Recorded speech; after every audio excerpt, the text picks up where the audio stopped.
384,000 Jamaican dollars. That's the amount of money in the 4 bank accounts for which the Integrity Commission flagged Prime Minister Andrew Holness in probing his statutory declarations. The Commission has not certified the Prime Minister's declarations for 3 years.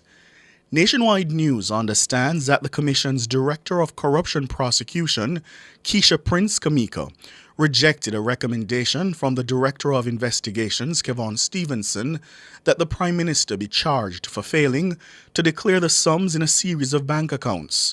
The accounts reportedly belonged to his parents and a former constituency office manager. High-level sources close to the Commission say Mrs. Prince-Kamika ruled that a viable case could not be mounted. This, as evidence to support the Prime Minister's explanation of omission, is greater than a suggestion by the investigators that he might have intentionally failed to declare the sums. George Davis has our story. Our sources close to the Commission say on August 30 this year, its Director of Investigations, Kevon Stevenson, recommended that consideration be given to charging the Prime Minister for the monies located in 4 accounts at Scotiabank belonging to his father, mother, and a former constituency office manager. 2 of the accounts belong to his mother. 1 belongs to his father, and the other to the former constituency office manager. At the time of the probe by the Integrity Commission, the first account for his mother held a balance of approximately 300,000 Jamaican dollars. The second account for his mother had a balance of 67,000 Jamaican dollars. His father's account had 11,000 Jamaican dollars, while his constituency office manager's account had $823. In total, the 4 accounts red flagged by the Commission held a balance of $384,130. That's Jamaican dollars. The Prime Minister told the Commission he had no personal knowledge of the funds in the 4 accounts. He told the Commission that his name was added to the bank accounts as an emergency contact and he had no direct interaction or knowledge of monies in the accounts. The Director of Investigation recommended that Holness be charged by way of omission for making a false declaration to the Commission. But a few days later, on September 2 this year, the Director of Corruption Prosecution, Keisha Prince-Kamika, said no. She ruled that the Director of Investigations had not presented a strong enough case to support his recommendation for the Prime Minister to be charged. Prince-Kamika says while Holness had a duty to declare the sums, there was not enough evidence to support a criminal charge for intentionally omitting to do so.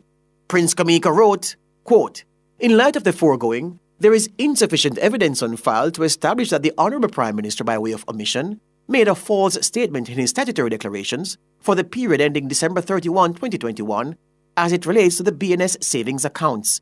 Accordingly, no charges are to be laid." End quote. Our sources say the Director of Corruption Prosecution supported her finding with case law. Prince-Kamika said the Prime Minister's explanation for the omission appeared greater than any suggestion he intentionally did not include monies in the 4 accounts in his 2021 statutory declarations. Prince-Kamika reportedly wrote, quote, "In accordance with the principles outlined in Regina v. Jones and Wicker, therefore the prosecution would again be challenged to establish that the omission was intentional, as required for the knowingly element of the offence, in the face of even greater support for the explanation which has been provided." End quote. Prince-Kamika wrote that additionally, no evidence had been presented to contradict the Prime Minister's explanation in his response to the Commission or to suggest use of the accounts beyond the stated purpose. Our sources say the Integrity Commission's Director of Investigations had also raised concern with the Prime Minister's purchase of shares from a financial institution. However, no adverse recommendation or referral was made concerning that purchase, which the Prime Minister insists was above board. Nationwide sources say the Integrity Commission revealed in its report that prior to its recommendation concerning monies in the 4 accounts, it had hired an international forensics investigator to review the Prime Minister's financial affairs. We are told that the foreign-based investigator worked on those matters for about 6 months. It's understood the investigator reported to the Commission that he had found nothing untoward or illegal in the Prime Minister's financial affairs. The Prime Minister's 2021 declarations have so far not been certified by the Commission. It's believed that the Commission's probe into the 4 accounts 2 belonging to his father, 1 belonging to his mother, and the other to his former constituency office manager, stood in the way of the certification. George Davis for Nationwide News. Meanwhile, the Integrity Commission has submitted for tabling a 6-page witness statement to accompany the investigative report it sent to Parliament last Thursday.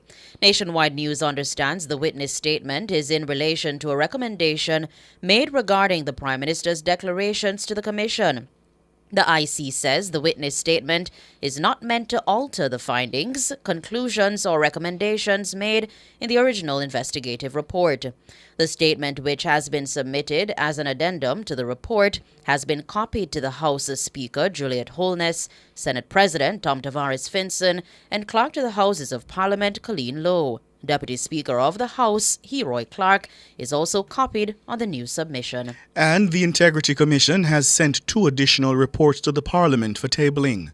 In a statement this afternoon, the Commission says investigative reports were formally received and signed for at the Parliament at 2:20.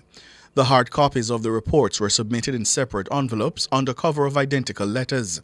They were addressed to the Speaker of the House of Representatives, Juliet Holness, Senate President Tom Tavares Finson, and the Clerk to the Houses, Colleen Lowe.